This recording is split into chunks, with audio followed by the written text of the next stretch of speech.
50일 굿나잇 기도 14번째 기도 응답의 가능성.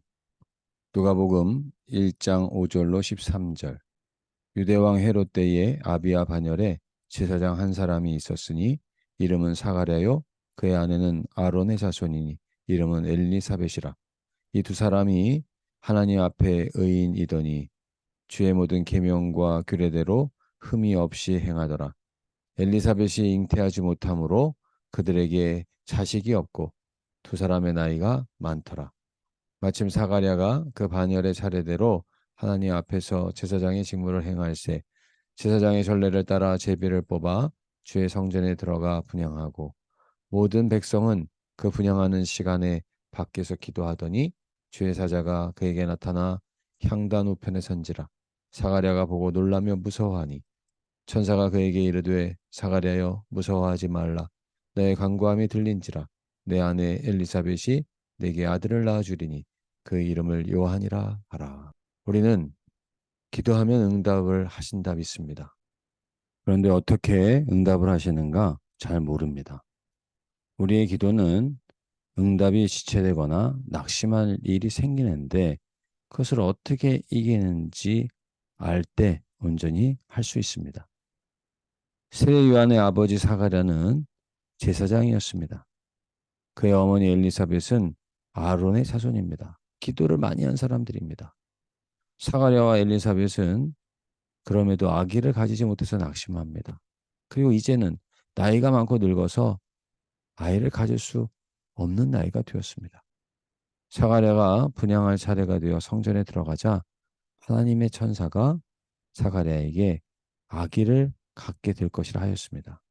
사가랴는 자신들의 나이가 너무 많아서 힘들 것으로 생각을 했습니다. 그러나 이것은 사람의 생각입니다. 하나님은 이루십니다. 우리의 생각이 아니라 하나님의 때에 반드시 이루십니다. 기도 응답은 사람의 생각을 초월하여 이루어집니다. 기도 응답의 가능성은 하나님께 있기 때문입니다. 우리는 낙심하지 말고 하나님의 가능성을 믿고 기도해야 합니다. 우리에게 누군가가 혹은 어떠한 사건이 우리를 낙심하게 합니다. 할 수 없다라고 생각하는 일이 생깁니다. 그러나 그것이 하나님께서 하신 말씀이 아니라면 하나님을 신뢰하고 계속 계속 계속 기도하십시오. 응답하시는 분은 오직 하나님이시기 때문입니다. 그러면 하나님은 우리의 기도를 어떤 가능성으로 응답하실까요? 첫째, 인간적인 조건을 초월합니다. 누가복음 1장 6절로 7절. 이 두 사람이 하나님 앞에 의인이더니 이 두 사람이 하나님 앞에 의인이니 주의 모든 계명과 규례대로 흠이 없이 행하더라. 엘리사벳이 잉태를 못함으로 그들에게 자식이 없고 두 사람의 나이가 많더라. 사가랴와 엘리사벳은 의인이고 계명과 규례를 흠없이 지켰습니다. 아무런 문제가 없었습니다. 그런데도 잉태하지 못했습니다. 왜 나는 응답이 없을까? 인간적인 반성만 우리는 할 때가 많습니다. 기도를 사람의 생각으로, 사람의 정성으로 응답되는 것으로 생각하기 때문입니다. 하나님께서는 죄인의 기도도 응답해 주시고 가난한 자의 기도도 응답해 주십니다. 기도는 전적인 하나님의 은혜에 속했다는 말입니다. 두 사람은 나이가 많았습니다. 나이가 많다는 말은 앞으로도 아이를 가질 수 없다는 말이죠. 그러나 기도의 능력은 인간적인 조건과 환경을 초월하며 역사합니다. 하나님의 능력은 날마다 때마다 기적입니다. 두 번째, 하나님께서 일하십니다. 누가복음 1장 8절로 9절. 마침 사가랴가 그 반열의 차례대로 하나님 앞에서 제사장의 직무를 행할세 제사장의 전례를 따라 제비를 뽑아 주의 성전에 들어가 분향하고. 사가랴는 제사장이었습니다. 예루살렘 성전에서 분향을 했습니다. 성전에 들어가서 분향하는 것은 제비를 뽑아서 했습니다. 당시 제사장은 2만여 명이었고 한 반열에 800명입니다. 그 중에서 제비를 뽑아 한 명이 들어가는 것입니다. 그래서 일생에 한 번도 성전 봉사를 못하는 제사장들도 많았습니다. 사가랴가 성전에 들어가서 분향을 했다라고 하는 것은 우연히 된 것 같지만은 하나님께서 하신 일입니다. 그곳으로 하나님께서 부르신 것입니다. 그리고 그곳에서 하나님의 음성을 듣습니다. 기도하는 사람들에게는 우연히 일이 잘 되는 것 같지만 모든 것이 하나님께서 하시는 것입니다.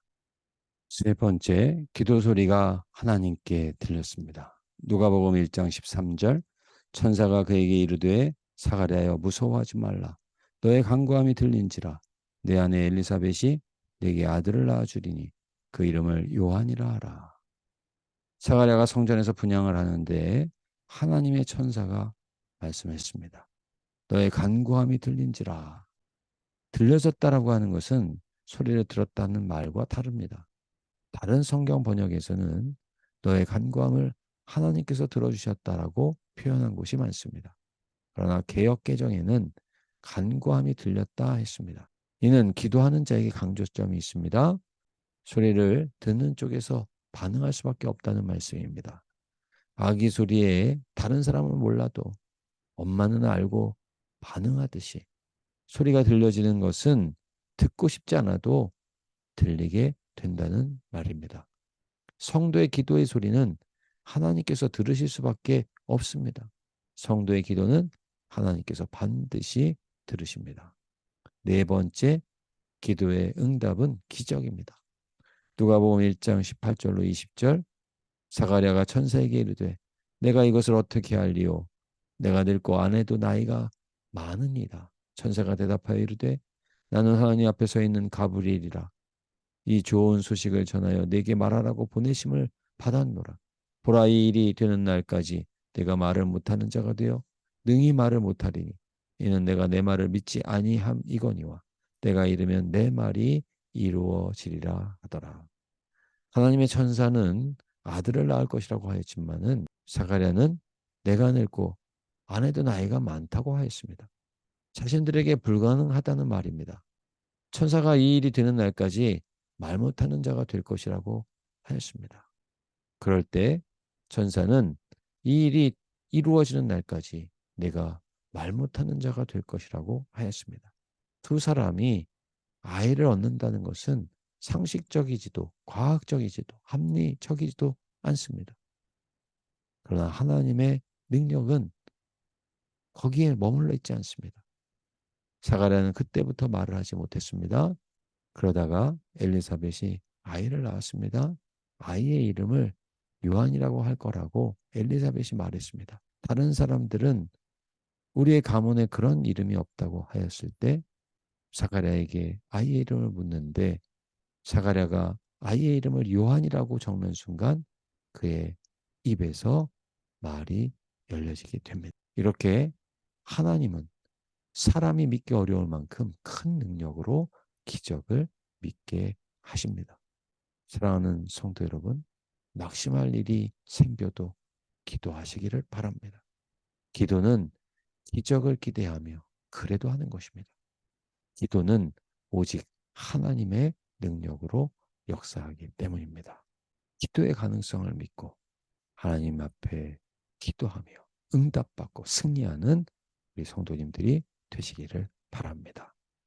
사랑과 은혜의 하나님, 전능하신 주여, 오늘 사가랴와 엘리사벳을 통하여 기도의 가능성을 말씀하여 주시니 감사드립니다. 오늘 우리가 하나님 앞에 드리는 기도는 인간적인 생각과 조건을 초월하여 하나님께 들려지는 것일 수밖에 없다는 것을 말씀하여 주셨사오니 우리가 낙심하지 않고 기도하게 하여 주시옵소서. 기도한즉 하나님께서 일하심을 믿게 하여 주시옵소서.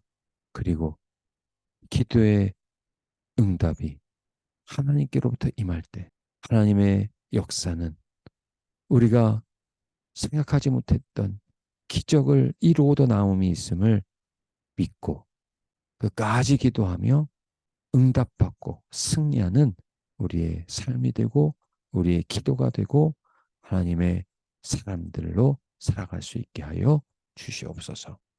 모든 것을 감사드리며 예수님의 이름으로 기도드리옵나이다.